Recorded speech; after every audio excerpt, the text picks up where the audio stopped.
Yo, what's up? What's up? After UFC Seattle, we're doing the recap now. I'm going to run through some of the fights that I missed on the prelims. I'm going to be watching them right here. And you can chat and comment along if you'd like. But yeah, Henry Cejudo, Song Yadong. Saw the main event, saw how that one ended. Very, very anticlimactic to end this fantastic card that was just all action from start to finish. Knockouts from top to bottom. We can touch on some of the card right now that I know about. I mean, wow. What a fucking banger fight card, dude. Absolutely fantastic. I mean, what a fucking finish. Absolutely fantastic stuff. I can't say enough good things about it. This is far and away, card of the year so far. There is no question here. So, we'll take a look, see what's going on out across Twitter, check in before everything goes down and before I settle in to watch some of these fights. No Henry Cejudo at the press conference, James Lynch is saying. That's interesting. Dana White is not down with Song Yadong and Henry Cejudo rematch. Won't comment on Cejudo's behavior. It was a little bit weird, a little bit suspicious. I hear MMA gurus out there disagreeing with the stoppage. Dana White also saying stuff about Ilia Topuria. Not interested in the rematch, of course. Okay, well, we'll continue. We'll get on with things. Checking out Modestas Bukauskas and Sequeira, as he likes to say it.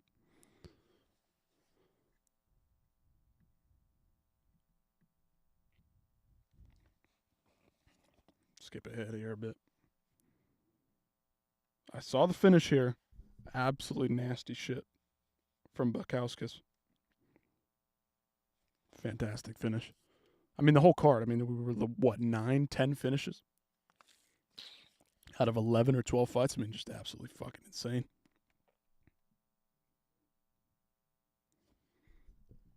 Modestas starts off strong. I mean, he's been looking good. He got knocked out a couple of times, got booted from the UFC, but of course, kind of came back, making a name again, taking some guys out.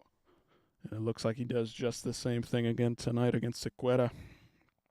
4 minutes in here, 4 minutes 30. Bukauskas rocking back and forth, light on the feet. Sequeira obviously trying to go one-hitter quitter here. Not as light on the feet. Misses the left hook. Big body kick from Sequeira, misses. Bukauskas 1-2 down the pipe, misses. Hand fighting a little bit here. But yeah.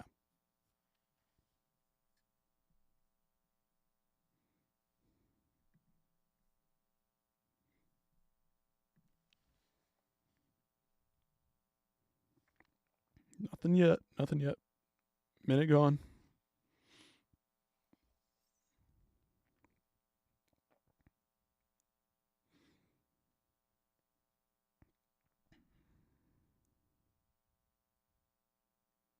Oh, Sequeira lands a good right hook. Bukauskas throws another hook. Misses. There's so many ads on the UFC canvas nowadays. Just almost unwatchable to a point nowadays. Just embarrassing. Anyway, enough about the ads. Oh, Sequeira lands a big right hand. Not sure I've ever seen this referee before. Guy's got a massive beard.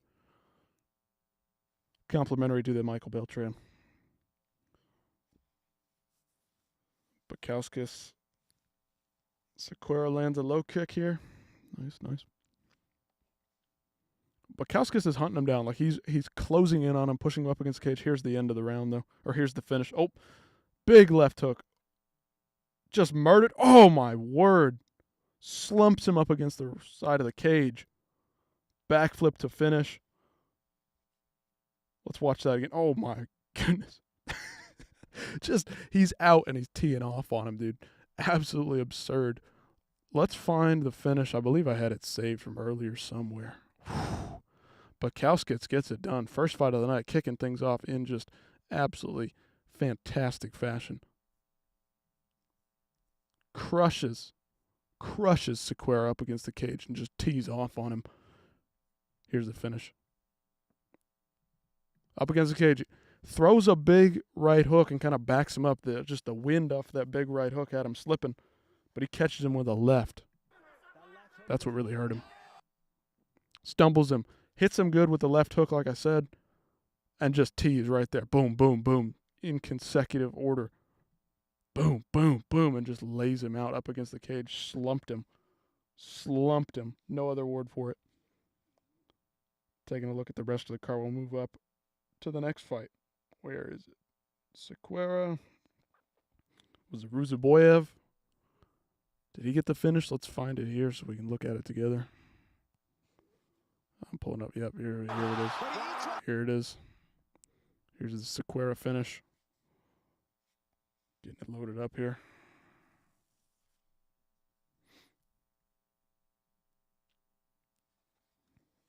If it'll ever load.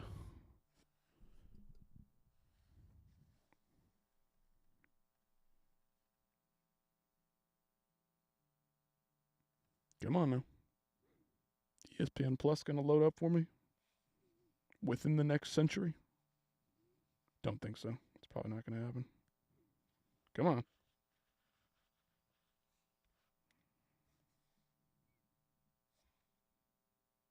Let's fucking go. Great wheel of death spinning in my lap here. Come on now. Give me something. Try another fight.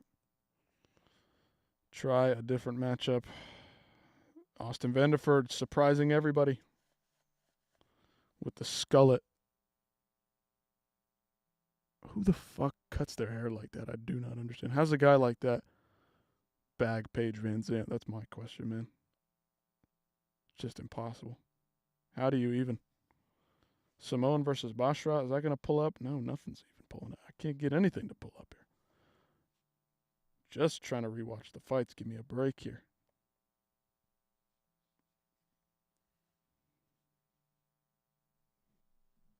Anyway, crazy night of fights. Super, super fun. Great stuff. Like I said, top to bottom, whole card delivered. Except for, of course, the main event. One of the few meaningful fights across the entire thing, and it doesn't deliver. Once again, whenever you get a crazy card like this, the main event will never, ever work out. It just doesn't happen. It just doesn't work like that. You don't get a good main event when you have the entirety of a card like that. The only card like that that's ever delivered, I'm sure there's one way back in the day before my time, but UFC 300, top to bottom, pretty solid. Bo Nickel fight, as I remember, not really it there. Definitely a stinker on that card, but fight for fight, top to bottom, UFC 300, great stuff.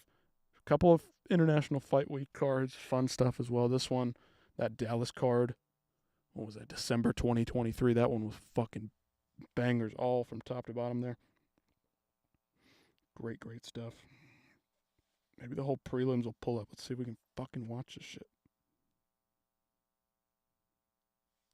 None of it, man. Can't get any of it to pull up. Shit. Fucking close out of that. Go back to Twitter a little bit here. All right, anyway, we'll start from the bottom of the card here. Modestas Bukauskas, 2 minutes into the fight, takes out Rafael Sequeira. Brutal finish there. Bukauskas was the favorite to get the win there. Sequeira has not been very impressive coming off the Dana White Contender Series. Round 2. Nursultan Roziboyev, I saw people saying that it was a bit of an early stoppage there. Not sure. I haven't seen the entire fight. I saw the finish. Let's watch it here. Pause our way through it. Roziboyev hits him, follows up against the cage. Hits him a couple times, drops him. He's falling away. He's just off balance. I wouldn't say he's definitely hurt there necessarily. I mean, he's hurt. But these shots are not putting a ton of damage on him. Drops him. I don't know. I think that's a lot of off balance. Falling around, stumbling around, excuse me. I'm not so sure you can really say that was an absolute finish there by Ruziboyev. Definitely very impressive there. He hurts him, backs him up, has him falling away.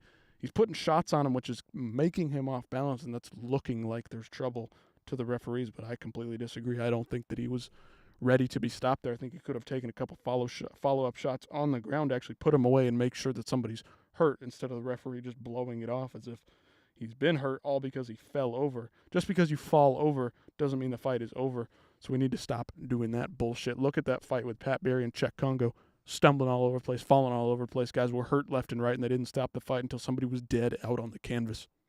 Okay? I'm not saying I need to see everybody get murdered and murked and just dropped on their ass dead out cold. Don't need to see it every time. If they're hurt, they're hurt, and you need to stop the fight. But this one, I will say, good finish by Ruziboyev. The guy wasn't really out. He was not done. That wasn't it. Vanderford, I'd like to be able to watch these fights. There we go. Something's pulled up finally. Let's go back to the Ruziboyev fight, see if we can pull that up. Yep, there we go. So McConaughey's 34 years old. Ruziboyev had fucking 5 inches on the guy. Let's see how it's going. He is massive. Massive. Has this guy made welterweight? Did he fight Buckley at welterweight? I don't remember. This guy's huge for middleweight though still. Very tall. He's got some serious thickness to him in the legs. Like, I'm surprised that he makes 185. But he's got a skinny upper body, in fairness, so maybe I'm not so surprised now that I'm looking at him more. Nothing going on in the first 2 minutes of this. Lots of hand fighting. McConaughey probably just trying to make a name for himself and not lose. When you fight to not lose, not a good look. Just don't do it. Why would you try to fight to not lose? Fight to win. Be dangerous. Look at what Silva did tonight. Look at what Fluffy did. Took some shots. Got hurt in moments. Got his back taken at times. But he fought through it. Fought hard.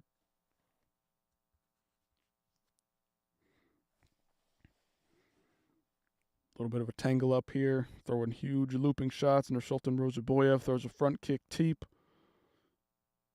McConaughey kind of hand fighting. Throwing a low kick in there.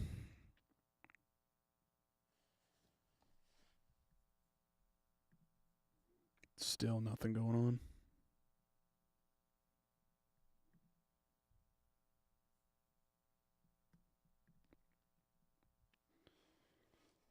Just touching. Nothing big yet.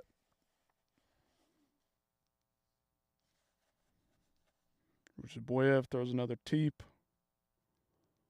Nothing happening here. I guess there wasn't anything happening until it just happened. Okay. Ruziboyev rushes forwards, hits him with a right hand. McConaughey looks scared out of his mind. Credit to him for stepping in on short notice, but he's out of his depth. And other than Austin Vanderford, apparently, 34-year-olds should just not be debuting in the UFC. I'm tired of seeing it. Unless you're some freak prospect. No reason to be 34, 35 years old debuting in the UFC. Again, unless you're some freak heavyweight prospect. Ruziboyev throws a huge right hand. Clips McConaughey there.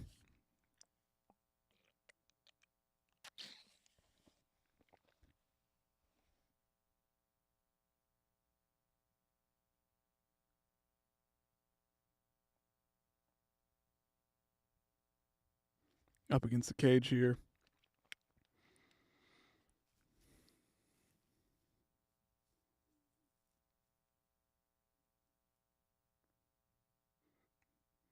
McConaughey's doing well defending here. Not a lot of damage from the much taller fighter. Dude's obviously not a bum, but I'm not impressed by McConaughey. Again, credit to him for taking it on short notice. Hits Ruziboyev to the body a couple times. Back out to the middle of the cage. McConaughey taking charge of the cage here. Throws a leg kick.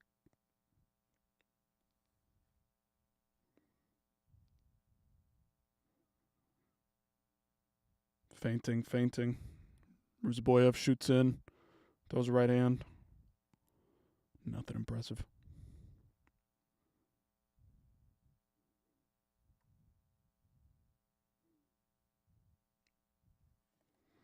All right, skipping through the rest of this shit. Terrible first round. Nothing happened. But then everything happens in the second round, apparently. DC Chael, good guy, bad guy. Okay. Starting the second round. McConaughey coming forward on him. Getting after it. Like it. I like it. Ruzboyev coming back. Misses a couple shots. Here's where he hurts him. Hurts him. Stumbling. Falling away to the cage. Following up. Not a lot landing. Couple of shots. Off balance. Falling. Throwing haymakers. He's hurt. He's hurt. Dude, I just don't agree with the finish. I just don't agree. I can't agree with that finish. It's not like he was really out of there. I mean, watch it back for yourself. Here he is. Ruzboyev hits him. Does a little stanky leg. Falling. Up against the cage. Following up. Misses a shot. Misses the shot. There he lands one over the top with the right hand. Hurts him again. Stumbles him. Trips over Nursultan's feet here. Look. Fighting to get back up. Nursultan's missing a lot of these strikes. They're landing or glancing off the gloves. Wild haymaker misses. That one lands kind of behind the ear, back of the head area. But it doesn't put him out, doesn't hurt him. McConaughey's just kind of falling backwards, fading backwards. If you've ever run backwards, it's not easy. You can't just run backwards full speed like that, especially when somebody's coming forward on you throwing punches. And he trips over. And Keith stops the fight. I disagree with the stoppage there. Just not a clean stoppage. I mean, it was whatever. It's definitely hurt. It is what it is, though. I don't really care. Guy was debuting. It is what it is. Again, credit to him for stepping in on short notice, but I can't agree with that stoppage. And then Varetnikov, Austin Vanderford up next.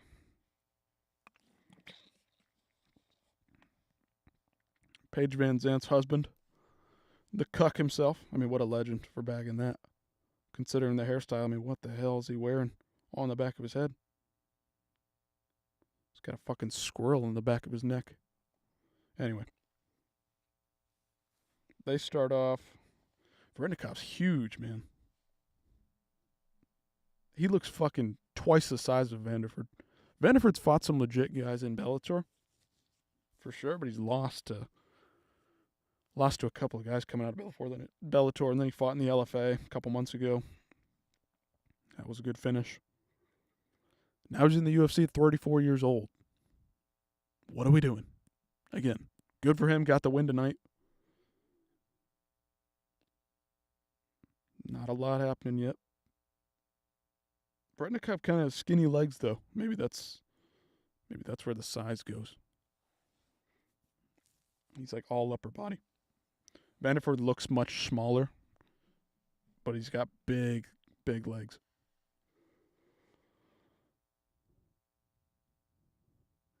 Vanderford takes him down. Varetnikov, terrible job defending.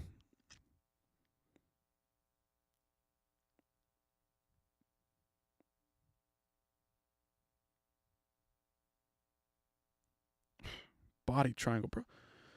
The fuck are you doing? If you're on bottom, stop body triangling. Stop it. Push off with the feet. Push off at the hips, man. What is with the body triangle? You're holding them down on top of you. Vanderford just beating the shit out of him. Just beating him up from top position. Just cut him open now. Brother, what are we doing? You still hold that body triangle. Don't even want to get him off. Push him off the hips. At least try. At least move. It's very unlikely that you're going to get a submission from this position.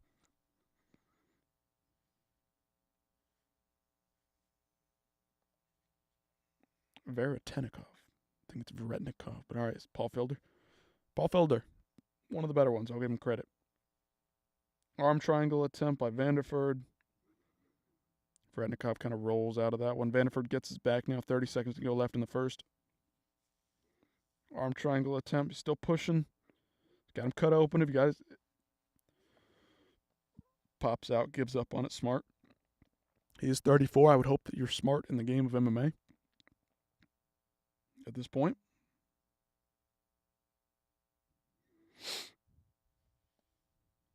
All right, let's get to the finish. Second round finish here for the husband of Paige Van Zandt versus the monster, Varetnikov.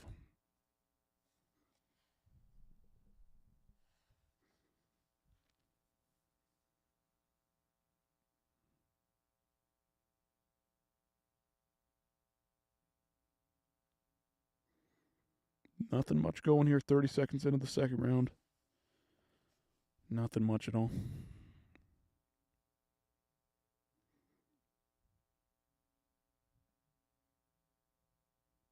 Shoots in, gets him quick to the back. Up against the cage here.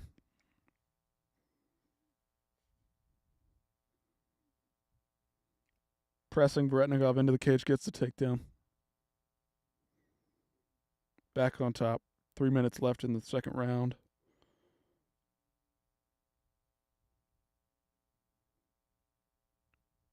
Teeing off with elbows.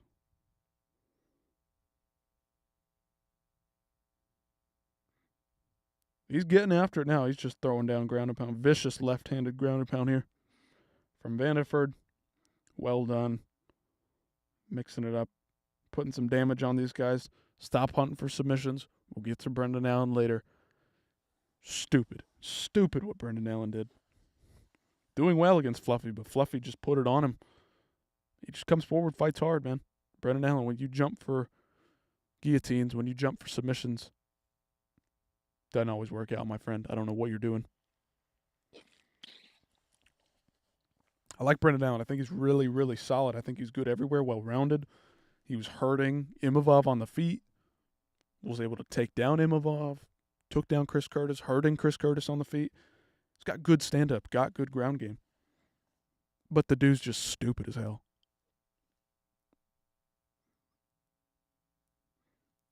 Pummeling Varetnikov here from half guard. Just smashing him into the canvas. He's got no chance. This guy's arm trapped under him. Ref comes in, stops it. Varetnikov's pissed off.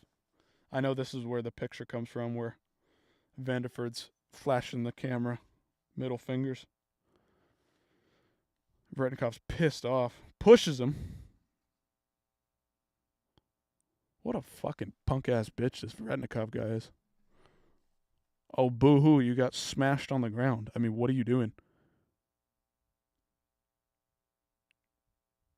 Little Dagestani handcuff. Is that illegal now, you fucking idiot? I mean, what the fuck's wrong with this guy?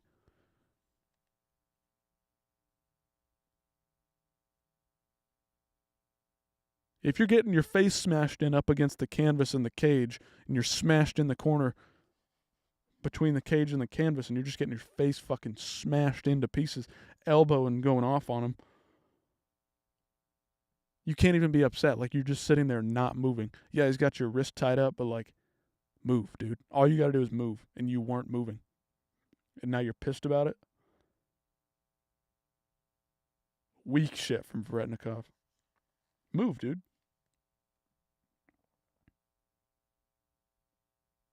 It's not the worst, or not the best finish. Could it have gone a little longer? Sure, I suppose. But, like, how many shots is he going to sit there and take?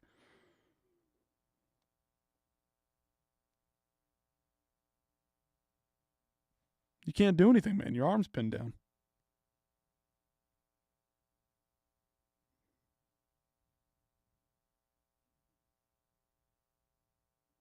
Dude, that's hilarious. That's funny as hell.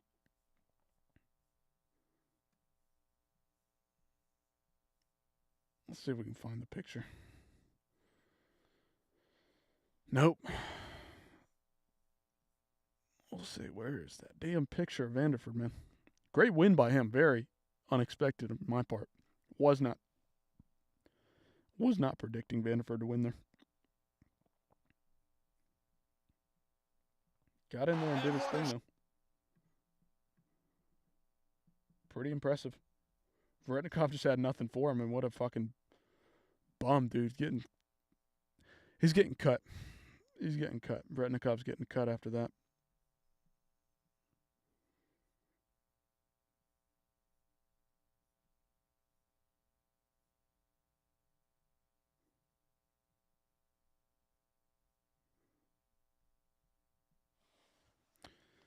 Yeah, man. Vretnikov, dude's a bum. Out of here. Get out of here. Can't beat Austin Vanderford on 4 days' notice.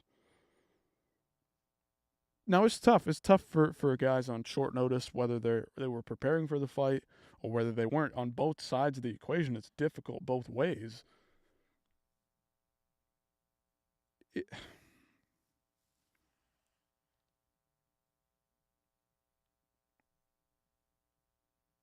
it's not easy. It's not easy to take a short notice fight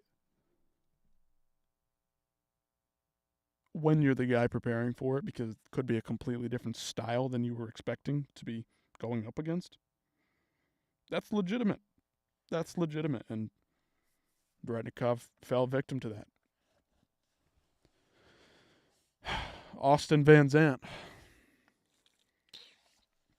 gets the job done and pretty much surprises everybody that was picking that fight, watching that fight, interested in that fight. Gets the job done. Can't really say too much more about it than that. And I'm impressed. I definitely wasn't expecting that at all. Good for him, man. Good for him. Anyway, Ricky Simone, Javid Basharat. That's the next fight up on the card. We'll take a look. I mean, he just crushed Javid Basharat out. Just an absolute insane finish by the hometown guy, Ricky Simone. I'm going to watch it back now. Round 1 starts off. Basharat's really good, man. Like, I was very high on this guy coming into the UFC off the Dana White Contender Series. Same with his brother, Farid Basharat, too, but the guys just don't do enough damage. I think at the end of the day, they just don't do enough damage. And if you can't be dangerous, if you can't do damage, can't put that danger on it,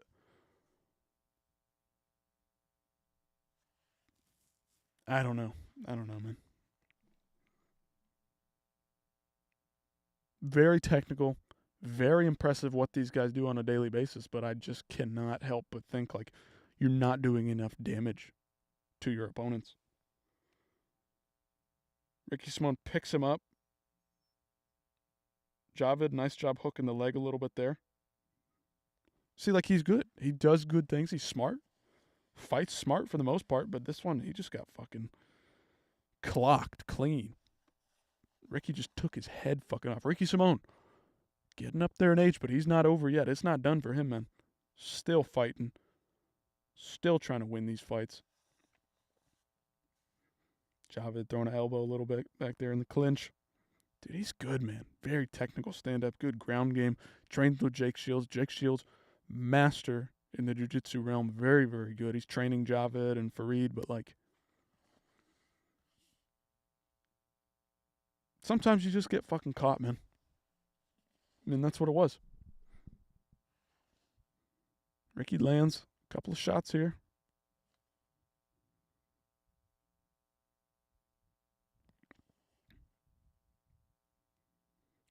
Big leg kick by Ricky. Shoots in again. Up against the fence. 3 minutes left in the first round.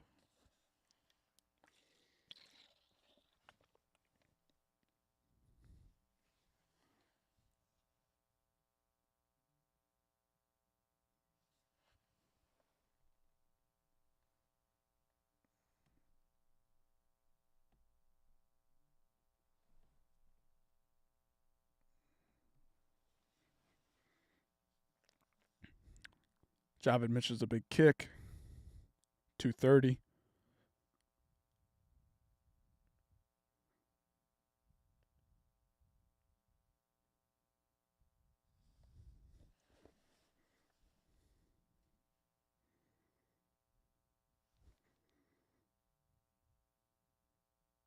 Javid throws a couple strikes. Just doesn't have a lot of pop in the hands. Does not have any kind of lethality in his striking.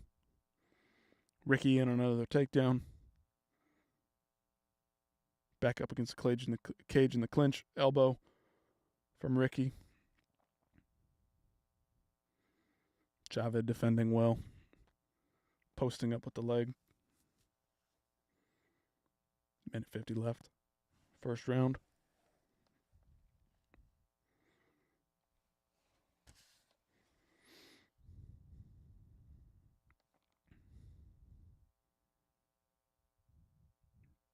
Left hook, Javid.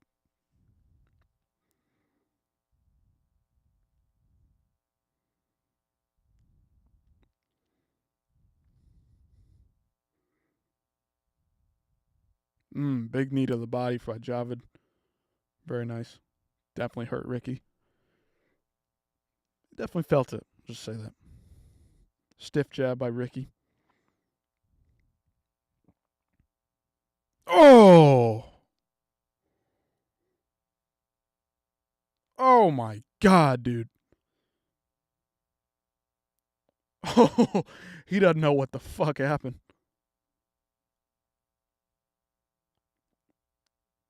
Dude, the jab, man. He's just thinking about the jab. Jab by Ricky. Beautiful setup by the jab by Ricky. He puts the jab in his face, and he fucking comes over the top with the left hand and fucking crushes him. Fucking crushes him.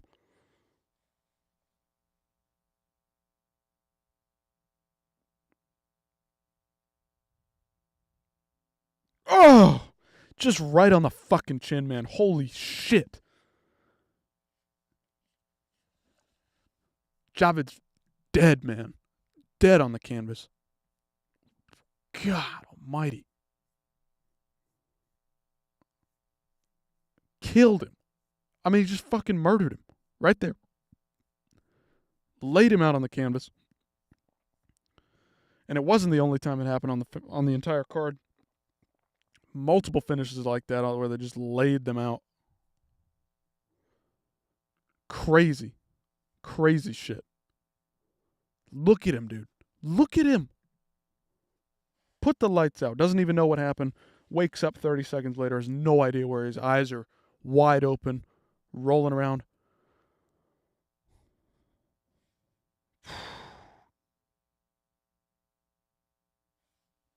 Dude, bit right on that big ass chin of his.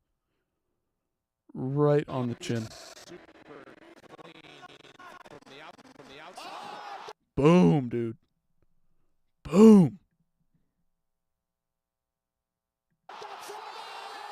Huge follow-up shots there. Boom, dude.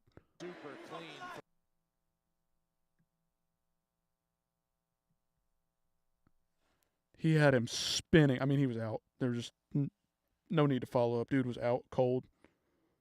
Like a light. Out cold. Cold.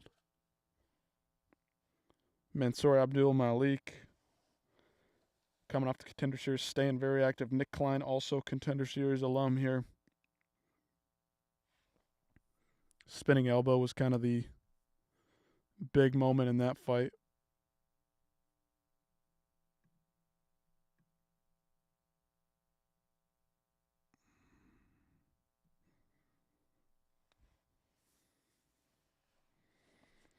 Herzog ref here. This one went a little bit longer, I believe. Yep, round 2, 3 minutes into it.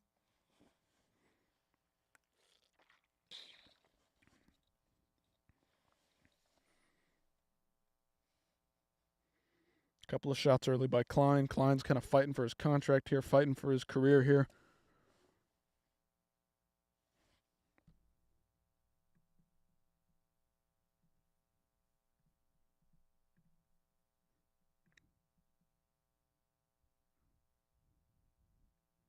Of course you want to frustrate a guy who's just very green in MMA. And Mansour Abdul Malik, like, dude looks legit. He's got some really, really good skills.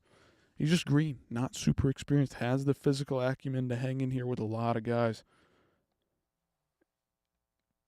And he got the win today. Proved it. Proved he can hang with them. Huge favorite, though.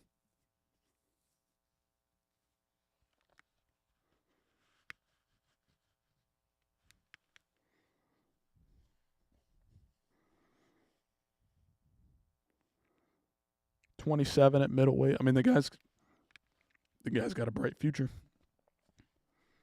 For sure.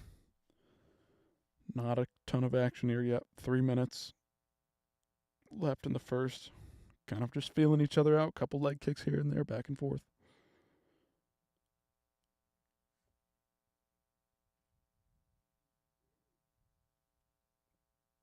stalking his prey, Mansour Abdul Malik, early in this one. 2:30 left in the first. That's his issue. Paul Felder, I hear it on the commentary. Like, big elbow. Big spinning back fist. Was it spinning back fist or spinning elbow? He's got Mansour hurt, man. Nick Klein getting after it. Dude's got something to fight for. I got to give him credit. Short notice here. Got a hook in, teeing off, hammering off. Against the cage. Throwing hammers, throwing haymakers. Mansour's safe for now. Got the hands collected. Playing it smart. 2 minutes left in the first. Up against the clinch. Holding him down. Holding him down. Knee in the thigh. Very dangerous. Knees to the thigh. Watch out there. All right, trying to get Mansour down here. Still up against the cage in the clinch. To the back. Shooting a little lower. Is he going for the takedown? He's got one leg.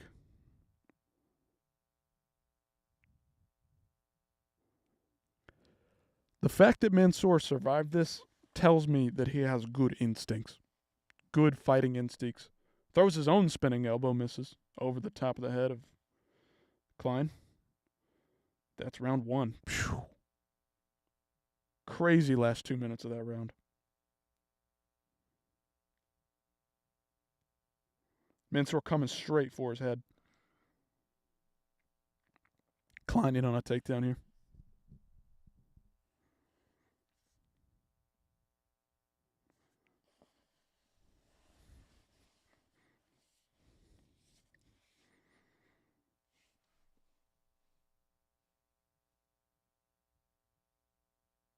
Klein's getting after it in the takedown takedown offense here. He's trying to get him down. Mansour's just a fucking... I won't say what I was about to say, but dude's a fucking humongous man. Huge athletic specimen.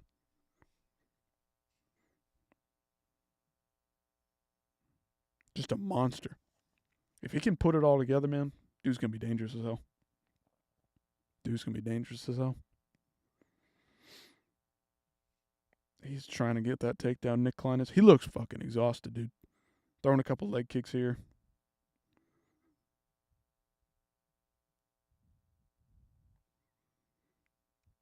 Two minutes gone now. 2:45 left. Throwing leg kicks. Nick Klein is. Mansour's got one leg picked up by Nick Klein. Not doing much here. In on the single leg. Up against the fence. Nothing's happening.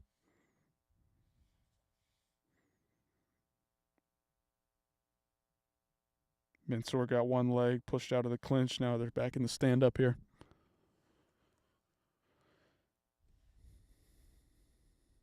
Oh, just pushes Nick Klein to the ground. Just bullying this guy.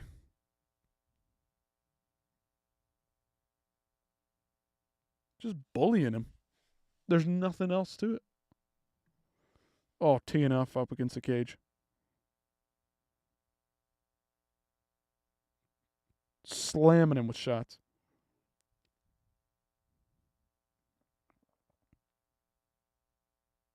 Dude, you got to move, man. Move, Klein. Move, dude.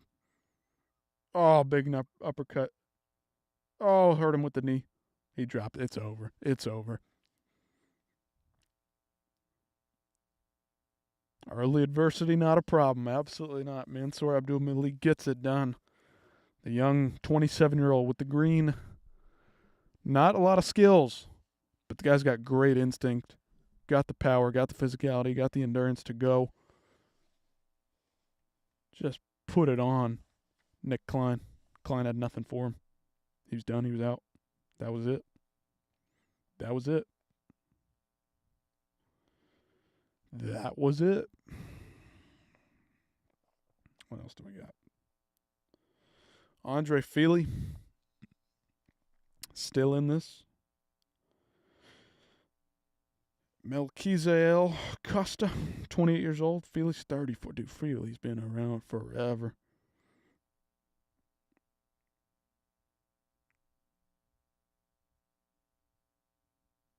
There's that referee again. Woo! Crazy submission there by the Brazilian. Very impressive stuff. MMA A-holes. What's up, dude?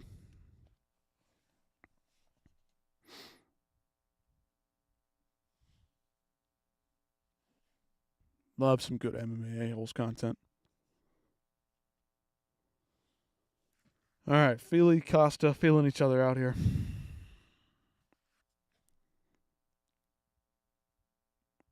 Big kick by Costa. Opened up 4:30 left to go in the first round.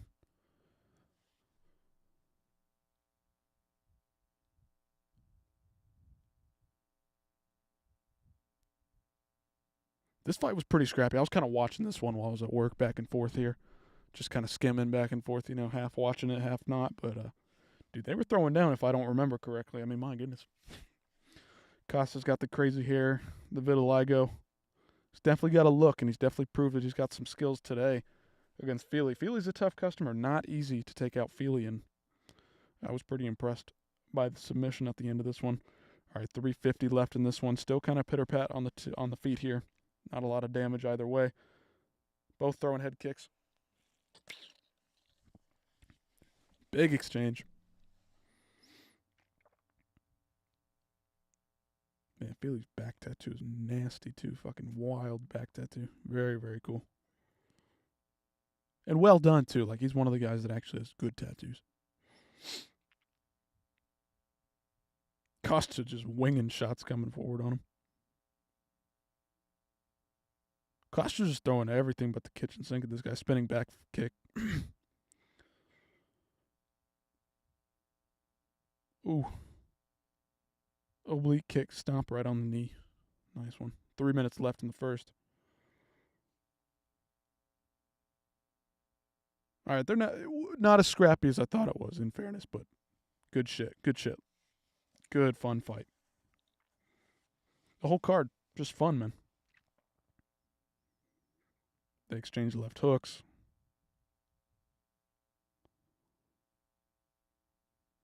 Kick by Costa. 2 minutes left in this one.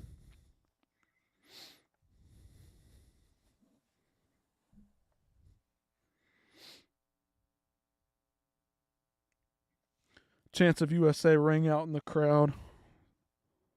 Can Fili get it done? He doesn't. He doesn't. But he's always game. Fili's always game. I mean, not normally in a bad fight, Andre Fili. I'll give him credit. Still hanging around, hanging tough, fighting the up-and-comers. Kind of a bit of a gatekeeper at this point, but the guy's legit.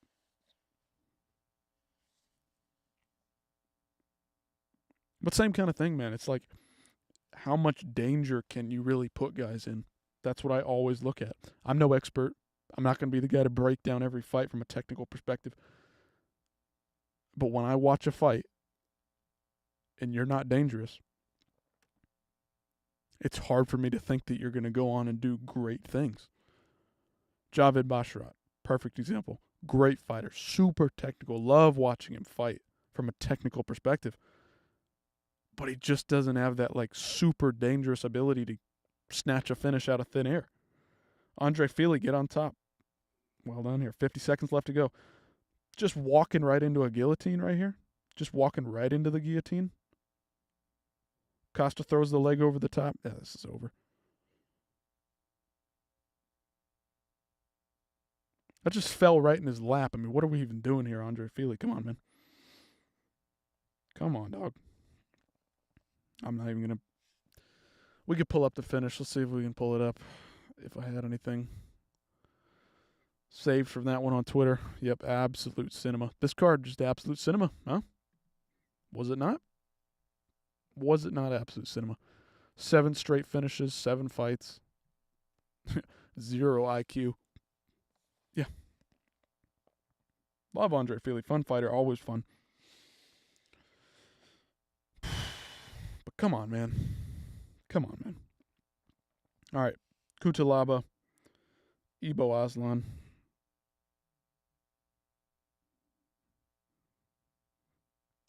If there were 2 dudes that were juiced up in a fight in 2025, it's these guys. All right. It's these guys.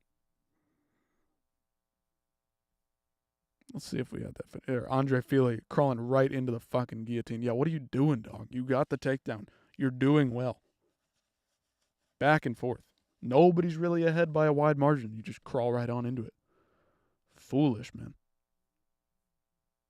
I don't get how that shit happens, man. I just don't get it.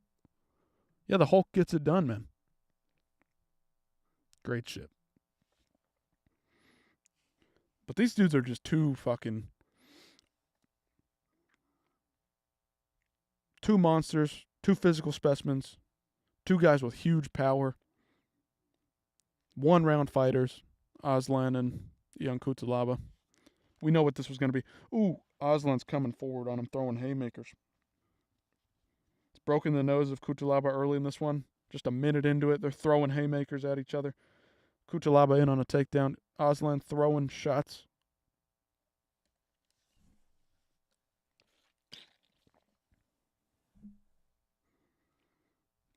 In the clinch, knee up the middle by Kutalaba. Big wing and overhand.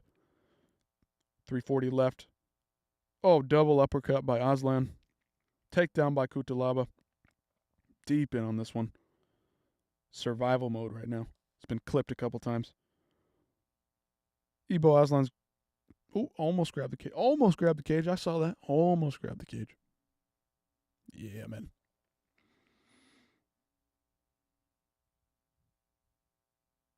Kutalaba's riding the back. Up against the cage. Aslan stands back up.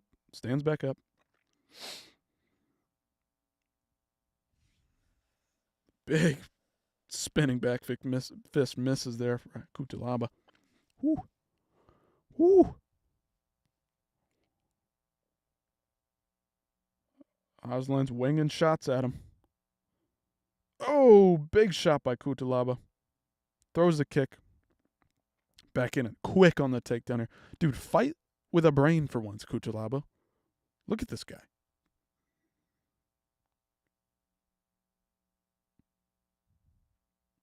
Fighting with a little bit of intellect here, Kutalaba is. Smart up on the top. Bleeding from the nose here. I believe he broke his nose in one of those early exchanges. 2 minutes left to go in this one. Full mount now. Oh, arm triangle. It's over. Wrap it up. Take him home. Take him home, Kutalaba. Take him home. Here's the finish. He's got the arm triangle wrapped all up. Aslan's got no chance. Fan favorite, Kutalaba. Aslan devastated, man, but wrap that shit up, take it home, put a bow on it. Merry Christmas. Kutalaba gets the fucking win tonight. Well done.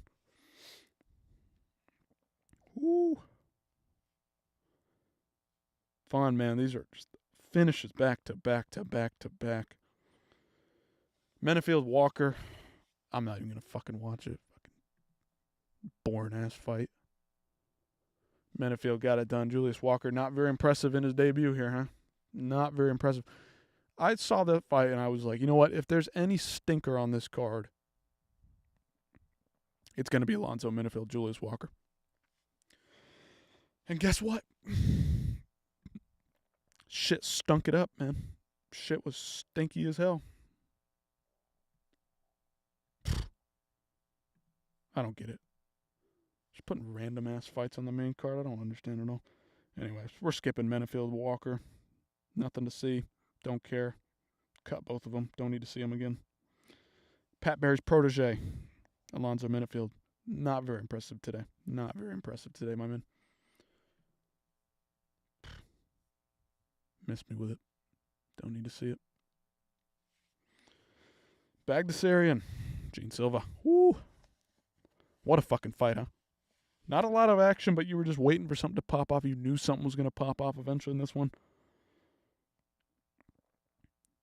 Melsick, dude, I've been high on this guy. But he's just too inactive, man. Too inactive. You can't fight once a year, man. Gene Silva just mogging Bruce Buffer right now. This dude's just aura maxing, bro. aura farming, bro. Every time he goes out here, he's just making, just farming content for these edits, man. The Fighting Nerds edits, some of the best edits you'll ever see. Specifically Gene Silva, that wraparound head grab knockout that he had over Charles Jourdain, the back fist against Drew Dober. I mean, just dude's insane. Bagdasarian looks big, looks fast here to start. 10 seconds into it, lands a leg kick. Bagdasarian's very fast, very technical, very fun to watch. Throws a lot of spinning stuff. Fan-friendly style Bagdasarian is, but dude, there's a difference between Gene Silva, the monster Gene Silva, and somebody who wants to fight at range.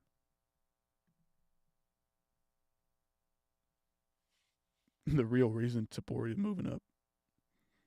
Hey, man. I wouldn't want to fight Gene Silva either. The dude's a fucking psychopath. Bagdasarian very light on the feet. Gene Silva dodges the kick. Always congratulating his opponents. Gonna get caught one of these days, my man. Come on, Gene. Get your head in the game. Get your head in the game. I love that he's just an absolute psychopath. Angry, serious coming into the fight. Fun. Happy-go-lucky during the fight, and then he's crying, sobbing after the fight. I mean, the dude's insane. Clearly a psychopath. But, I mean, we all love him for it. We love what he's doing. The edits, again, insane. Great shit. Not a lot happening here. Kind of just feeling each other out, feinting. Couple of shots here and there. Nothing big yet. 3 minutes 20 left in the first.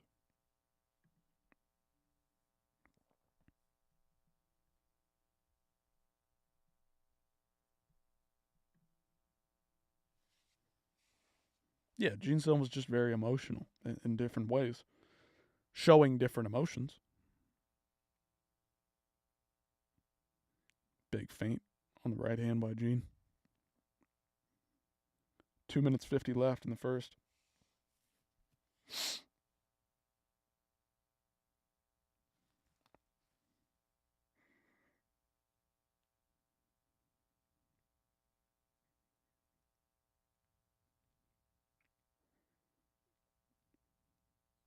Oh, big shot by Bagdasarian on the way out. But yeah, Silva's picking up the pace now, getting after it, going forward, moving forward, trying to kind of plot in on him. Heavier on the stance than Bagdasarian is. Bagdasarian still bouncing back and forth. Big exchange there. Bagdasarian lands. Gene Silva lands. Big feints. Gene Silva almost that Yoel Romero style where he kind of just sits back on the outside for much of it. And then he just kind of explodes in out of nowhere. Pointing down at the ground. Oh, almost landed there for Bagdasarian. Bagdasarian threw a huge left hook, and Gene Silva just dipped right out of the way of it. Very close there.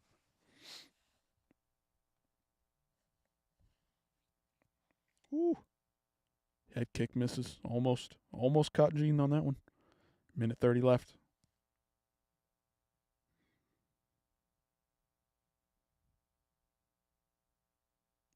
Bagdasarian again, very technical, very good. Maybe outpointing Gene Silva in the first round here so far. Gene throws that step-in elbow, beautiful over the top. Showing off the moves. Dude, this guy's just so much fun to watch. Ooh. Bagdasarian lands right hand. Slapping shots on Gene Silva. Hyping up the crowd. Let's get it. Seattle crowd's getting into it. Love it.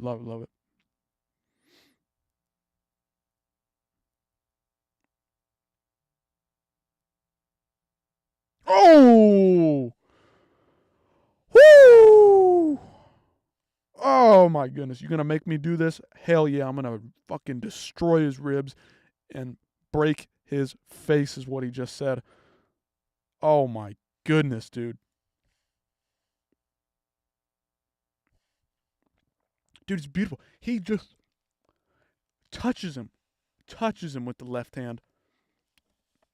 Hey, look this way, and I'm going to come back over top with the right hand.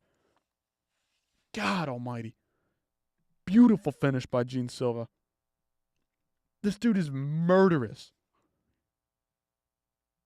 Murderous in the cage. The dude gets in there. He's a fucking psychopath. The guy's an absolute killer. Look at how he goes for the finisher.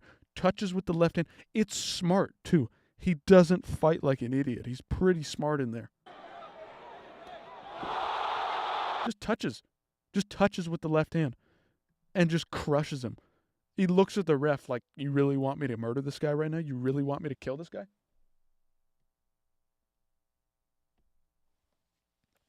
Gene Silva, man. What the hell is this dude? Who's going to beat this guy?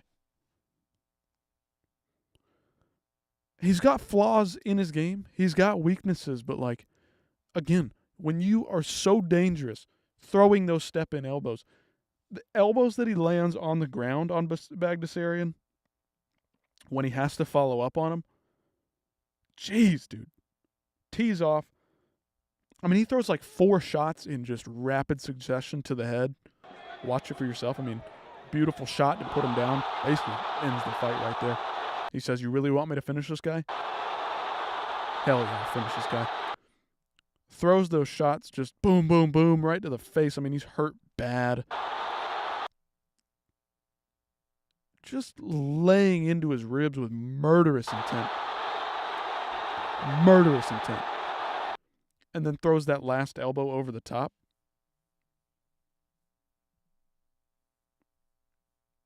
The guy's next level. Calls out Bryce Mitchell. Here it is, the other angle of it. Couple of big shots to the head. Elbow to the body. Boom, boom, boom. And then over the top. Dude, that last one, this last one, to the head, to put him away. Dude was done. I mean, Bagdasarian was done after one shot. And again, this guy's tough. This guy's hard to beat. Got a fun, fan-friendly style, Bagdasarian is. He's very good, very technical. Gene Silva said, I don't fucking care, man. I don't give a shit. Putting this guy away, ending this guy. Beautiful performance by Gene Silva. Fantastic fight. Slow, yes, but you could see the chest movements. You could see the movements being made by Gene Silva. You could see it. The feints. Ultimately, that left touching right hand, the touching left hand with the huge right cross just to put him out, put him away. Dude is nasty as hell. So nasty. Do I even want to watch the Gene Matsumoto fight? Rob Font got it done. He cut him open in the 3rd round. Hurt him pretty bad. Controversial decision, I believe. It's late, man. I don't know if I really want to rewatch that shit. Not sure I really want to rewatch that at all.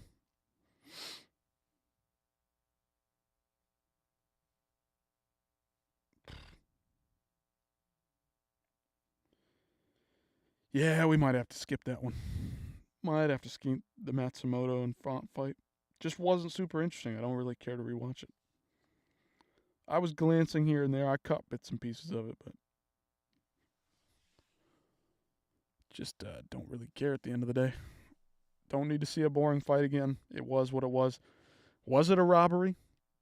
I don't know. Comment below if you think that shit was a robbery. Comment. Throw me a comment, somebody. Tell me otherwise.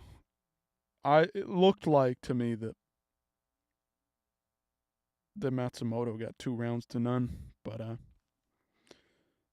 whatever, man. I don't really care either way. Rob Font got it done. Probably the better guy, but hard to switch up styles on late notice for Rob Font. Dominic Cruz and Gene Matsumoto. That's not how Dominic Cruz fights. Okay, so in fairness to Rob Font, had to switch up late notice. Matsumoto was the favorite. Rob Font barely gets it done. Cuts him open with a big knee in the 3rd round. Pretty impressive there. Good for him. Good shit. But yeah. Anybody still live? Sure Dog live.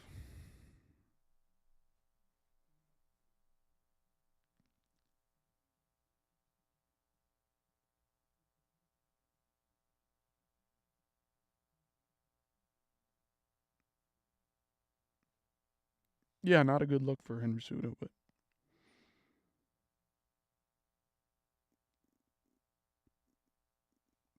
2 years since Henry Cejudo won a fight. Wow, didn't really think about that, but yeah, that's true. That's true. Anyway, co-main event: Brendan Allen, Fluffy Hernandez. Not gonna rewatch the fight there. Decision fight. Fluffy Hernandez rides out Brendan Allen, gets it done. Just shows the absolute dog that he has in him. He's got the guts. He's got the smarts. Fluffy's the guy, man. I said it before the fight, but I thought these guys could have fought. A couple more fights could have gone by.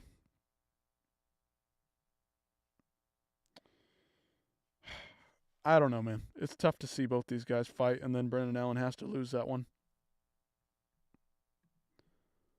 It's just tough. It's tough. I wish they could have fought one fight down and taken out two of the older heads, but Fluffy gets it done. Put it on Brendan Allen. Brendan Allen had his moments, though. Obviously, on the feet, was looking a bit better. Fluffy, after the fight, though, said that he had a couple of issues coming into the fight. Something about separated ribs and just bad weight cut, and he was on antibiotics and things like that. Hard to say, man. Hard to say, but that was a fun fight. That was a good scrap. It was a lot like their first fight, excuse me. That was their second fight, their rematch. Played out kind of like you expected. Two dogs getting in there, both well-rounded, both mixing it up. Heavy, high pace there from Anthony Fluffy Hernandez. Dude just had the pace, and he put it on Brendan Allen. Brendan Allen, again, had his moments. Got on top of Fluffy. At the end of that first round, looking pretty good. Impressive stuff by Brendan Allen, teeing off with a couple of elbows, hurting Fluffy. Clearly had him hurt a little bit there at the end of the first round, but Fluffy just kind of came back. Gutted it out.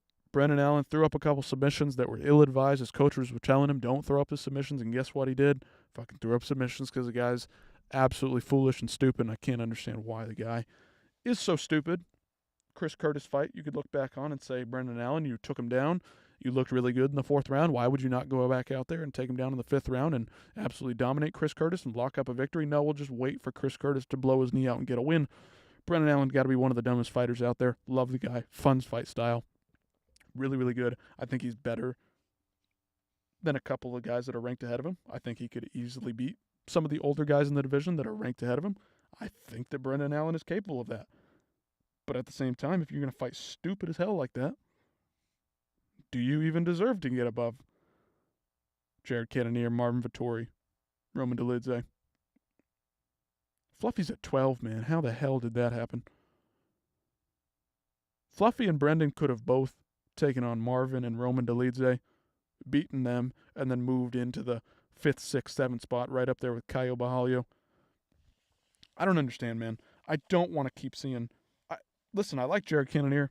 He's fun to watch when he's got the right matchup. Marvin Vettori, get the fuck out of here, man. If you're not going to fight, get the fuck out. I know he's fighting Roman Dolidze coming up soon, but Marvin Vettori, dude stinks. All right. You're not going to become champion. Just fight and get the fuck out of the way, Marvin Vettori. Tired of his lame ass being around. Dude poses no danger to nearly anybody. Roman Dolidze, same thing, man. He's good when the fight plays into his hand. He's good at being the bully. But when he's not, can't do anything. That's Roman Dolidze. And I think Brendan Allen and Anthony Hernandez both walk over Roman Dolidze, Marvin Vettori, and arguably Jared Cannonier as well. So I wish this fight could have happened up the rankings so that both guys get themselves into the top 6, top 7. Instead now, the loser, Brendan Allen, gets knocked back a couple rungs and has to beat up on a Michel Pereira or a Jack Hermanson or a Roman Kopylov instead of just moving on and taking on the best of the division, like a Caio Bahalio, Robert Whittaker, maybe still an Israel Adesanya if he's going to hang around, Hamzat, Sean Strickland, Nasruddin Imavov. The young guys, it's time for them to reign. All these old heads need to move the fuck out of the way. Tired of seeing them hang around. They don't deserve to be up there in the rankings because they don't either fight enough or they're fighting competition that's much lower in level. Jared Cannonier fighting RoboCop unranked. Why does he deserve to stay ahead of fluffy, which he likely will. Why does he deserve to stay ahead of a Brendan Allen, for example, who took on a fluffy who's arguably got the talent to be in the top 5, top 6 of the middleweight division? It kind of stinks right now, let's be honest. The middleweight division, not one of the UFC's premier divisions. Anyway, we'll move on to the main event, see what's going on there. It was really competitive to start. Henry Cejudo, after that first round, the second and third rounds, he was popping Song Yadong on the feet and actually like putting it on him in a way that he was hurting Song in moments. Like he was, what's the right word? Did he have Song in danger? No, not really. But he was popping him with some good shots that was doing some damage, like visibly hurting Song in certain moments. Not hurting him bad at all, but definitely throwing some shots with some heat, Henry Cejudo was. And I was surprised considering how he's been striking his last couple fights. Very much that wide karate stance. Was it the second round where he had Song? He kicked him right perfectly on that upper part of the calf, right below the knee, and Song stepped forward and actually had drop foot, had the foot slide across the canvas. And Henry Cejudo immediately recognized that, went right back on the calf kicks. Didn't really capitalize on that as much as I wanted him to after the first 30 seconds of the drop foot, but Henry Cejudo, even despite the weird finish, still impressed me with how hard he fought, okay? Put the shots on Song Yadong that he needed to put on him, popping him, using his short arms to fight in there tight in those moments where they were exchanging. Song Yadong himself, what can you say? The guy has power in his hands, has pop in his hands like few others do at bantamweight. And he hurt Henry Cejudo a couple times. You could see it. Henry Cejudo's tough. He's got the Mexican chin, of course. But very, very fun fight. Good fight. Fun while it lasted, for sure. I was impressed more so by Henry Cejudo than I was Song Yadong. I knew Song Yadong was probably going to go out there and do really, really well against the Cejudo, considering the style matchup and considering that Henry doesn't really like to mix it up too much. Song Yadong gets the win. Henry Cejudo with the eye poke, very, very anticlimactic there in that one. Climactic, what am I saying? My accent's all over the place. They were both kind of vying for the rematch afterwards. Just a weird turn of events. Jason Herzog saying that they need to let the fourth round happen so they can bring it to the scorecards instead of calling it a no contest. Did he do the right thing? I guess I'd have to go read the rule book of MMA. Go have to read the UFC rule book. I'm not sure if he did the right thing exactly there. Very just weird, off-putting. Looked like he didn't know what he was doing. Fighters didn't know what was going on. Crowd didn't know what was going on. Henry Cejudo said he couldn't see. His eye looked okay. Said he was getting blurry vision. I get it. Got eye poked both the eyes there badly by Song Yadong. But ultimately, like, what was it? Because he seemed like he wasn't all that irritated. It seemed like it was okay, and he was fine to move on, but he just gave it up and said, you know what, my vision's blurry. Don't want to continue fighting. If I can't see, why should I continue fighting? Well, you continue fighting because it's your chance to jump back up in the rankings, man. And I don't know, that was a little bit disappointing. I feel like Henry Cejudo in his prime years ago, hungry to get the win, hungry to fight hard, would have really just gotten out there, tried to fight hard against Song Yadong, would have fought through the pain, would have fought through the eye injury. But at this stage in his career, 38 years old, 1 foot out the door, he's already retired and come back and fought for the belt again against Aljo. Like, why am I not shocked, you know? I'm not shocked at all. Maybe he thought he was up on the scorecards and he thought, you know what? Let me keep going. I can do it. I can fight through it. Oh, wait. No, not really. Let's go to the scorecards. Maybe I got the win. I did hear that from MMA Guru. I saw a tweet from him saying that. I don't know what to think about it. It was just weird. Weird overall. Weird weird ending to a very fun fight card. Henry Cejudo, after 3 rounds, nothing really happened there. Song Yadong got the win on the scorecards. Eye poke situation. I mean, what?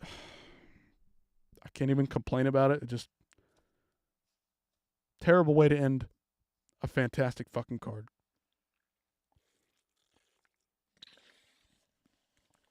This was Henry Cejudo's chance to jump back into the title race, man. Song Yadong's a tough out for anybody. Always been a tough out since he, I don't know, since 2020, this guy's been a tough out for anybody in the bantamweight division. Just rapidly ascended up the ranks, kind of ran into a brick wall with the top 5, but the guy's always fun to watch. He's got power in his hands, like I said, unlike many others in the bantamweight division. Good win for Song Yadong. Dana White said he doesn't need to see it. I agree. Don't need to see it. It was close. It was competitive for sure, but I just don't have any inkling of interest in seeing it again. It was already kind of a weird fight that they put together. I thought Henry Cejudo would have been interesting to see him take on Dominic Cruz, but Song Yadong, to Henry's credit, probably the tougher guy, probably the guy that he knew that would put him right back in the title conversation. And I think that's why he took the fight ultimately. At the end of the day, made the smart move. He bet on himself, man. And I mean, what more can you ask a fighter to do than bet on themselves, even in their old age, even in Henry Cejudo's long tenured career, been around for forever, says, you know what, give me the young guy, give me the guy that's dangerous, give myself the best chance to get back into a title shot. And then Brendan Allen, again, 2 guys, top 15 guys at middleweight, fantastic fight, arguably the people's main event. Great job by Fluffy to just assert his will, assert his dominance, and take over a guy that made some piss-poor decisions, going for stupid submissions, really throwing the fight away. Could have locked it up, could have just ridden Anthony Hernandez out or struck with him on the feet, could have really done what he wanted to do, but Fluffy's prowess and ability to just put it on guys, put the pace on guys, and put them away. Didn't get the finish here. Fluffy didn't get the finish here. Had a couple of things going into this one, he said, injury-wise, but great fight. Rob Font rides out the decision. Dean Matsumoto, speaking of riding out a decision, he definitely rode out Rob Font over the course of those first 2 rounds. Rob Font, though, stood his ground, hung tough, got the knee, cut open Matsumoto in the third, won the third for sure. But that second round, it'll come down to that second round for sure. You could argue that if Gene Matsumoto was from somewhere else in the world, could have eked out a decision, though. And then Gene Silva, he did his thing, got the knockout, perfectly placed right hand to drop Melsik Bagdasarian, and then followed up with some vicious ground and pound. The ref said, you know what, go ahead, take this guy out. Make the edit, make the TikTok edit, make the compilation come together for Gene Silva. This guy's got a hell of a resume, hell of a highlight reel. One of the best highlight reels you'll ever see is from Gene Silva himself. What he's done to Drew Dober, Melsik Bagdasarian, Charles Jourdain, unreal. And then Alonzo Minifield, don't care. Kind of barely beat up a guy. Julius Walker, not impressed by Julius Walker in this one in his debut. Not impressed at all. Not a good look for either of these guys. You know what? Fuck it. Cut them both. Don't care. Another light heavyweight bout. Ian Cutelaba, Ivo Aslan went to war for about 2 or 3 minutes. That one was super fun. Super fun while it lasted. Not a long-lasted fight, but Ian Cutelaba finally fought slightly smarter than he usually does. Put things together. Got the takedown when he needed to instead of playing it out on the feet. Got the takedown when he needed to and submitted Ivo Aslan, who's just an absolute slugger in there. Both these guys, just mean, nasty sluggers. And Ivo Aslan, ultimately, if you can't land the shots, don't give up position. Ian Cutelaba got the win there. Melquiziel Costa, same thing, dude. Andre Fili and him were going tit for tat back and forth on the feet, both landing some good shots, throwing some wild kicks up at the heads of each other. 30 seconds left to go. Andre Fili just crawls himself right into a guillotine. Don't understand it. Mansour Abdul Malik, the physical specimen, the physical monster here, gets it done over Nick Klein. Both Dana White Contender Series alum, very recent. Mansour Abdul Malik staying active, getting things done, gets another win, picks it up, very green in skill set wise for Mansour Abdul Malik, but the dude's got something. He is a legit prospect because if he can keep developing his skills, he's going to do great things. Ricky Simone absolutely crushes Javid Bashrat. Amazing knockout by Ricky Simone, the hometown hero. Austin Vanderford, for 3-4 days' notice, takes out Nikolai Varetnikov. Vanderford, nobody was expecting this guy to win it. I guess the odds closed with him as a favorite. He's definitely fought the better competition over in Bellator, but at 34 years of age in his first UFC fight, just was not expecting much from him. Nursultan Rozaboyev got the finish over Aaron Makoniko. Thought it was an early stoppage, but he got the finish. 30 seconds left to go in the second round. It was what it was. Modestas Bukauskas absolutely destroys Rafael Sequeira up against the cage. Just put him away. Put shots on him that you would not recover from. Let's see what's going on out there. UFC Seattle post-fight show. Disappointing end to Song Yadong's. Yep. Disappointing win. Here's Song Yadong reacting to the entire thing. Let's see what he had to say. Start booing, and I have to imagine it was very difficult to just stay 5 minutes and more. I want to continue, definitely. You wanted to continue because I was yep. I'm used to it, the pace, and so I feel same old stuff. I mean, the fighters are going to react to it like that. I got eye poke. Eye poke was really nasty. Maybe he just take a break 1 minute. It did seem like he was taking a break because he got the full 5 minutes, and obviously your vision's still going to be blurry after taking a hell of an eye poke like that. But dude, he take 5 minutes that long. If you've been eye poked bad, waiting to see you know what I'm would talking about when happen. your The eyes fans, just twitching at first they were for excited, minutes on end. then You they can't start even open your eye because it's I have twitching to and trying to imagine it was close very so difficult hard. to just stay Your eyelids are just focused for contracting the in full such a 5 way that you minutes can't even and more. keep your eye open for more than 30 I seconds. want to continue, definitely. I want 3 seconds, I should say. 30 seconds. I mean, what the fuck, man? I'm talking twitching up and down, up and down, up and down like this. And Henry Cejudo, dominated him. So when I got if you believe him, I feel like maybe he just take break 1 minute. He will. But I mean, I don't know, man. It just looked like there was not much of an issue other than blurriness.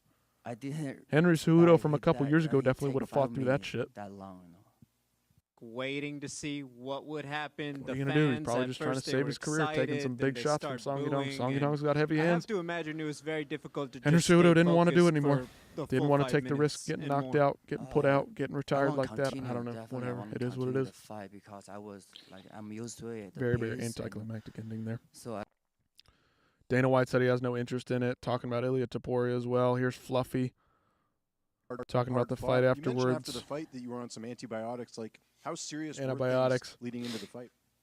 How serious was it? I got off amoxicillin Friday. He got off amoxicillin Okay. Friday, had that terrible weight cut, Felt looked like awful shit, on the and stage. then, Kind of I'm not got in gonna there with lie, like I 2 or messed 3 up my minutes left to ribs 2 spare at weeks the ago. weigh-ins. So my ribs Friday were fucked morning, before, and separated his it was ribs just like, before the fight, allegedly, thank and he God for the still got people in there and got it done that are against here Brendan to Allen. help me every Hell of a day. performance by Fluffy. We got it to be good enough for the This fight. dude's dirty, nasty, and went out downright there and gritty. made it happen, so And he's going to beat a lot of We can guys, ask you now, obviously, because you won the fight. He but may not I be know the it most looked like a tough talented, weight cut yesterday. Was that? but he's got the heart, he's looked got like the that was grit, case. dude, the fucking and he's got the pills, cardio amoxicillin to was holding push away. I talked to the PI people too, and a they said the long same way. thing, that when you're on antibiotics, it's very hard to cut weight. So while my body was trying to recover, Yep, hard to trying cut weight fucking while you're on deplete antibiotics. it, you know what I mean? So Hard to do it. Rob Font eked out the win. Arguably didn't. That kind of fight, man, a grueling back and forth war in there. Back and forth. Yeah, man, it war, was a tough one, man. That kid's strong. He was aggressive. He was, he was throwing some heavy leg kicks, and he was in there the whole time. I thought he would break a little earlier, but there was no quitting that kid, man. Is that just one where your experience comes into play, right? Because you're waiting for him to break, and then the longer that he does, yeah. it maybe could sort of psych you out. Is Yep. the fact that you've been He's there got before, nothing just to the way lose. you Of get course through he's that. going to fight hard. I think Of course he's realized, going to fight hard when you got nothing to lose. I want to say midway through the second round, like, all right, he's not going anywhere, man. Slow it down a little bit. I believe he hurt me in the first round. I was like, all right, this is he's not going anywhere. Just slow it down. Obviously, my corner is telling me, I'm doing too much, but I get excited out there sometimes, and it just happens, And but yeah, I knew we're in it for a war, man. I'm not hitting him clean It was a enough to bit get of a him out war. there. I just gotta It was, in fairness to Rob I had to Font, find but, it man. a little smoother. I was just trying to force it a little bit sometimes, but yeah, it was a good one, entertaining fight. It was fun to watch. The first round was a little bit boring with Gene Matsumoto just jumping in on top. Nothing crazy really happened, but He did hit him with that big knee, split open Gene Matsumoto in the 3rd round. That was pretty impressive. Here's Dana White. With Ilya moving up to What did lightweight, he have to say? vacating the title. You weren't able to announce it then, but is it safe to say that Ilya Islam is the fight that we're sort of working towards, or could he be fighting? There's still other possibilities. So there's a lot of shit going on. Dana White right again, now. the promoter. He's going to Otherwise, say I what would've he's going to said. say. You cannot trust Did he everything that Dana vacate the White belt, or says. did you guys say, if you're moving to lightweight, then we don't want to hold up the featherweight I division? appreciate what Dana No, White does. he did that. He said, I've done everything I can do here. I'm ready to move up. And Let's rewind this. Ilya moving up to lightweight, vacating the title. You weren't able to announce it then, but is it safe to say that Ilya Islam is the fight that we're sort of working towards, or could he be fighting? there's still other possibilities. So there's a lot of shit going on right now. Yeah. Otherwise, I would have said, Did he vacate the belt, or did you guys say, if you're moving to lightweight, then we don't want to hold up the featherweight division? no, he did that. He said, I've done everything I can do here. I'm ready to move up. And he vacated it. He said, I shouldn't be holding up anybody's opportunities. And, it's always, I respect when guys do that. Diego Lopez said in an interview that If that's the true, UFC that's are gonna great. try and sort of If that's stop true, that's double great. champs from happening in the future. Like, so if this case happened, you would have asked Ilya to give up the belt. I don't know if that's a rule, but is that something you'd rather see I just guys don't know if actually I trust vacate rather than try and do both at the same time? Unless you think you can, defend your title. Listen, if there's a guy that thinks he can do it and wants to defend both belts and has accomplished all these great things, I would have no problem with it. But you're going to be busy. Did you think he had more work to do at featherweight? Were you okay with his move, or did you think, Well, I think that he felt he had done everything with the guys that he beat. If you look at who he beat and how he beat them, right? And I don't think he loved making that weight anymore.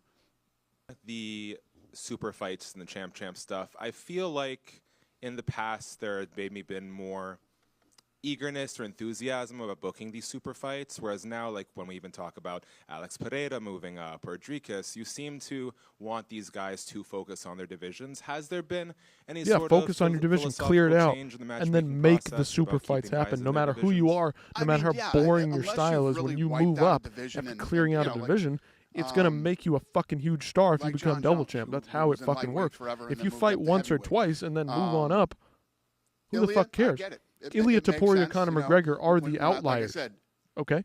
who he's beat and how he beat him, and now he's tired of making weight and wants to move up to 50. Totally makes sense. Dricus Duplessis clearing out Hamza, clearing off another one or two contenders, and then moving up to fight Alex Pereira at 205. That's how you fucking do that shit. You clear out the division, you make yourself a star, and then you move up. Okay? Ricky Simone got the finish. Here's Dana in response to the main event. Let's take a listen. Going to be able to continue? Yeah. Do you think he was kind of like gaming the 5 minutes to see if it would come back, or do you think he was just desperate to continue? What do you think of his decision making in the moment? I have no idea. I'll let him answer all those questions. Song looked good. And, only he can answer those questions. They It was a both look good. I don't know if he In thought, fairness, they both look good. I if thought I they both stop looked here, all right. I thought Henry is looked this a about DQ a lot and- better than I was expecting him to. no contest, or I don't know what he was thinking. Landed but some harder shots than I maybe you definitely can't expected see. him to, considering how he bounces around Obviously, karate style. Henry and Song seem like they Kinda want to have gritted the down, rematch. landed a Is that couple of kinda good what you were shots there. thinking, that they should run that one back? Or? Not at all. Don't run it back. Not at all? Okay. Not even a little bit. Why is that? I just don't want to see it again. Okay. Do you? No, I thought it was a good fight leading up. It You want to see it again? We should probably do it in a couple months. It depends on the eye, right? Yeah. So, okay. I don't know. I thought it was competitive early. Here's Gene Silva. Take a listen. Can you tell us the story of how you met your wife, Carol? Isso aí não se faz. Dude, you're killing me, Smalls. Why are you doing this? Cara, vocês estão falando, perguntando de algo que Talking about his wife, I guess. não lembro da minha vida passada antes dela, sabe? Eu fui um cara muito problema, cara. Eu fiz muita coisa ruim na vida. E essa mulher aí me deu luz, sabe? Há 10 anos atrás ela me deu um caminho, mostrou esse mundo. Eu sempre me achei um cara burro. Pô, ela me levou pra escola, irmão. Ela fez eu estudar, ela fez eu terminar meus estudos. E hoje, engraçado que eu falei pra ela, pedi pra ela nunca desistir de mim. Então eu conheci ela treinando, cara. Foi minha primeira professora. E tá aí comigo até hoje. You know, dude, I do not remember the time in my life and the life that I had before her. I was a problem. I was a problem of a man. And I met her, and she believed in me, and she got me back into school to study and to finish my studies. She got me back into that. And she was my first teacher. We met training. She was the first person that trained me. And I just kept saying, and I still keep saying to her, do not give up on me. Shit, dude. There's levels to these guys, man. Some of these guys, you want to build stars, this is how you fucking do it. You get in there, you fight all the time, you get knockouts, you win, you lose sometimes. Gene Silva's on a hell of a win streak right now. And this type of deep, emotional stuff, man, this gets people fired the fuck up. That's fucking awesome, dude. Nabil Anan. Yep, Dana doesn't want anything to do with it. Reacting to the eye poke again. Minute 4, minute 5 with the eye poke that he's probably not going to be able to continue. Yeah. Do you think he was kind of like... I mean, sometimes guys ride out the entire 4 or 5 minutes and play it smart, get the big rest that they need. Henry Cejudo definitely got the big rest he needed. He just couldn't continue. Song looked good. I don't know what it was. He either quit or it really was his eye. Yeah. We won't know. We probably won't ever know what the real deal was. The way you want to see any fight end. Yeah, I don't want to see that shit, man. Gene Silva has to control his emotion during his fight career. Let's take a listen. It felt like you were going through a roller coaster of emotions. You're pumped Dude's a up psychopath. in the tunnel. He's always like going through the emotions, cry going through a roller Bruce coaster no Buffer's matter what. Laughing, having fun in the fight, crying after the fight, angry before the fight. The dude's crazy. Right before a fight. How do you manage all of it? Caraca, é meio difícil de falar isso. Eu confesso pra vocês que é muito difícil lidar com isso, cara. Minha esposa sabe, todo dia de manhã eu vou pro banheiro, fico horas lá lidando com isso. Mas não no sentido ruim, sabe? Pode atrapalhar se eu não souber controlar. E, poxa, cara, ver o Bruce ali falando meu nome, você faz noção de quantas pessoas queriam estar no meu lugar. E eu que estou tendo essa oportunidade. É lógico que é através do nosso trabalho, através da nossa dedicação, mas confesso para você que tem muitas pessoas que se dedicam tanto quanto eu, ou até mais. E no meio dessas pessoas... Kyle Bahalio just did an interview with Ariel Helwani early in the week. I don't love Ariel Helwani all the time, but that was a great interview.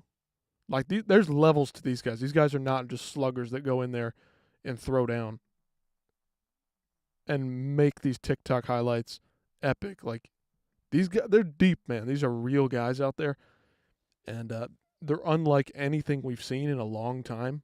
One camp, one school, one bunch of guys, all fighting out of the same place with the same coaches, and they're just putting it on everybody in their respective divisions. Gene Silva, featherweight. Mauricio Rufy, lightweight. Carlos Prates, welterweight. Kyle Bahalio, middleweight. He was the first guy. Laid the groundwork for all of them to do what they want to do. Dana just was in here before you and said that he doesn't want to do a rematch with you and Henry. With that said, is there someone else you'd like to fight after? Give him Sean O'Malley. Why not? Didn't take a lot of damage. A little bit beat up. So Sean O'Malley's going to be out for months. And dude never fights. So whatever you guys give me, I will. My goal is like, I want to fight a guy who rank above me. You know, if not Henry, yeah, O'Malley. Give me O'Malley. You know, I can fight anytime. Yeah. His English is getting pretty good. Give me O'Malley anytime. Fight anytime. Give me O'Malley. Yeah, let's see it. Push it. Fight of the night.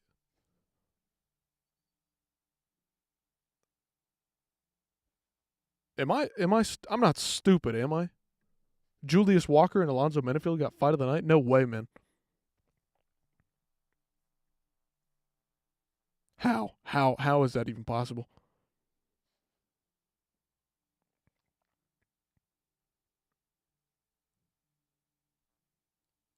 How?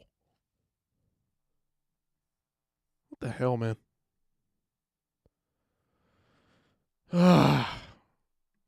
Yeah, Ricky Simone and Gene Silva get performances of the night. no duh. Obviously, these guys crushed their opponents, crushed them with one shot, took them out, one hitter quitter. Both those guys crazy tonight. Great performances. Here's Dana talking about Diego Lopez in that fight with Volkanovski that just got announced. The undisputed featherweight title going to either Volkanovski or Diego Lopez next. Diego Lopez said in an interview that the UFC are going to try and sort of stop double champs from happening in the future. Like, so if this case happened, you would have asked Ilya to give up the belt. I don't know if that's a rule, but is that something you'd rather see guys actually vacate rather than try and do both at the same time? Unless you think you can, defend your title. Listen, if there's a We guy already heard him that talk thinks he can do it and wants to defend both belts and has accomplished all these great things, I would have no problem with it. But you're going to be busy. Did you think he had more work to do at featherweight? Were you okay with his move, or did you think, I think that he felt he had done everything with the guys that he beat. If you look at who he beat and how he beat them, right? And I don't think he loved making that weight anymore. I feel like in the past there had maybe been more eagerness or enthusiasm about booking these super fights, whereas now, like when we even talk about Alex We already Pereira, heard all this. Don't need to get back into it. See if there's anything else. Fluffy after the fight. Assessment on your performance tonight. Honestly, I wasn't very happy with it. Not but very got the happy win, with it. so Wanted the finish. It is what it is. You know what I mean? The second time I fought, They all say this. I haven't been the healthiest, but it is what it is. You know what I mean? He's a tough guy. I knew that I probably wouldn't finish him because we've had a lot of history. You know what I mean? But it worked out in my favor, and like I told him, like, bro, let's quit fighting each other unless it's for a belt. Like, come on. I like you as a person for real. But yeah. I know 7 years is a very long time, and you guys have both, obviously, like you said, grown a lot as fighters. But was there anything surprising for you in the matchup that maybe didn't happen in the first fight, or you guys just hadn't prepared for? No, it's same shit. He's tough as hell, and I knew it could have there could have been moments for either of us, and I was right. There was moments for both of us, and I was tougher between the ears this time again.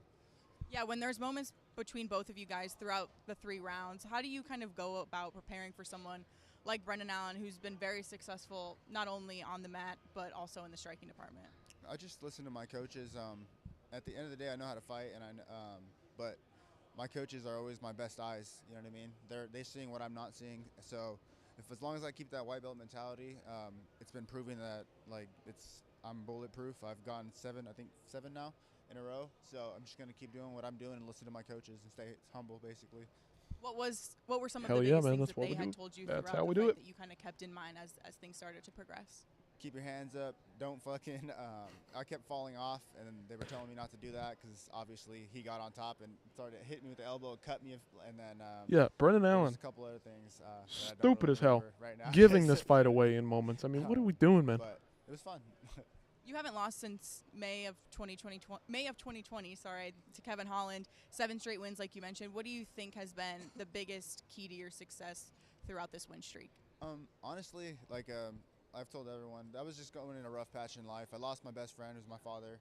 I had to move out and live in a trailer for fucking 4 years, off grid with 4 kids, and it was rough. But I was fighting just for money and when I was hurt and shit. And honestly, now I'm in a way better position. I've been healthy. My kids are doing great. I have no worries now, and that's been a big part of my success. I feel like a big part of it, too, is probably the people you surround yourself with. Oh, for sure. I saw Max Griffin back here when you first walked in, and he had his All Gas No Brakes fluffy T-shirt on. To have that support, not only here, but just in life, what does that mean to you? Man, it's been awesome. Max is like an older brother to me. He literally, since I was a 15-year-old kid, took me under his wing and showed me the ropes of all this game. So I got the utmost respect for him. I actually live 3 minutes away from him. His fucking kids come to my house all the time. They eat ice cream. They know that I always have cookies and shit. And so as soon as he comes over, he's like, ice cream? And I'm like, oh, of course. Go, you already know where it's at, buddy. Go get it. But I have an amazing group of people around me, and I'm so blessed. I'm very blessed. Well, you beat the number 9 ranked middleweight contender, so I would imagine you'll be in the top 10 come next week. He better fucking be. He better be ahead of some of these guys that never fight, these old guys that don't fight. That's the title belt. So 2025, I'm coming for it. Well, congratulations. Stay active, Fluffy, and you'll get it, man. These guys just got to stay active, dude. Same division. All right. talking about Aaron Pico here coming over from Bellator, PFL, whatever. Very unhappy with his contract. Let's listen to Dana White and his response to all that going on. Aaron Pico potentially moving over from the PFL to the UFC. Obviously, the PFL's holding him up a little bit. They got those matching rights holding Pico down. Come on, Dana. Let this shit happen. Outbid him, please. To another guy who was on the market, Aaron Pico, same division. Has there been any progress with him? I was telling you, Sean Shelby loves Silva. That guy loves Aaron Pico. So when these guys love you as much as they do, I think good things are probably going to happen. When the matchmakers have interest in you, when they love what you do, they would love what you show, when they love what you do in the cage, good things are going to happen. I mean, it's the UFC. They're the biggest and the best. Like who's going to stop them? Who's going to stop what they're doing? I think too many fighters, corners, and managers don't appreciate some of the nuances of the rules. I mean, sure, in a lot of respects. What do you want next? This was a big win. You were an underdog in this fight. Kutulaba doesn't care who he fights next. Wants Khalil Roundtree next. I don't fucking care. Favorite underdog. I don't fucking care. Okay. After this, I am told for everybody. I don't fucking care who is next. I'm ready for fight everyone. But I give chance Roundtree for revanche for me. With Khalil Roundtree. Yeah. Okay, there you go. So that's why I asked. I was waiting for this. I mean, he's kind of not in the rankings right now, but sure. Now it's ready. Fun fight. Not going to happen, though. He needs to show that he's better, so I'll give him a chance. Okay. And how are you celebrating tonight? I bet it will be. How do you plan to enjoy the win? Oh, brother, everything, wine, beer, and sleep. Because tomorrow, May 6 o'clock, I have a flight. Yeah. But I'm happy because tomorrow morning in Vegas, together with family. And after a couple days, February 25 is birthday, daughter birthday. And after this, coach, I promise you, after need a couple days and after go to training. All right, James Lynch. No Henry Cejudo at the presser. He's been transported to the hospital. Interesting. Maybe there is some bad shit going on with his eye. I don't know. It's just hard to say because of the way he was acting. Just kind of very nonchalant. There's the stuff about Ilya Costa after the fight. But why did you want to go the extra step to just Talking about his represent those who vitiligo, also have the if anybody's condition? interested in that. Now, UFC people are getting to know me, but actually you see my skin color now. I'm white, but I was very tanned. Like I actually had, I wasn't as fair skinned as I was before. The Dalmatian does represent that, and for children, the face, and you have the spots and everything else. And I've always embraced. I've always been a guy that jokes around, so I've always taken whatever it is, prejudice, people just making fun of you, bullying, racism, whatever it was. I've always embraced it and just basically made fun of the whole thing. And actually, I fought a guy once whose nickname was Pitbull. And I've always embraced that the whole Dalmatian thing. And someone said, "Yo, the Dalmatian kicked the crap out of the pit bull." So I basically say, "Oh, this Dalmatian, that's where it goes." You had the Hell yeah, man. That's what we do. face Just paint. make fun of that shit, dude. If somebody's bullying you, making fun of you, being weird, saying shit, just who fucking cares, man? Henry Cejudo brought out the fortune cookie. That shit was funny as hell, man. And Song Yadong was laughing at it. Because what are you going to do? This shit's funny. Play it up. Take it, spin it, put it to use, man. Put it to your advantage. I can't fucking see, dude. Love that shit. Delinquent MMA, shout out, bro.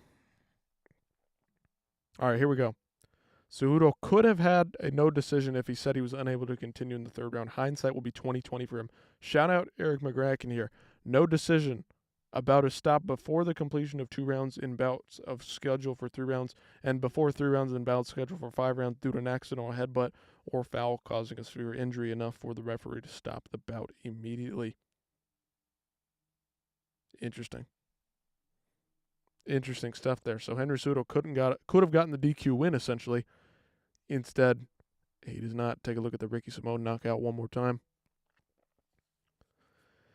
Gene Silva knockout from a different angle.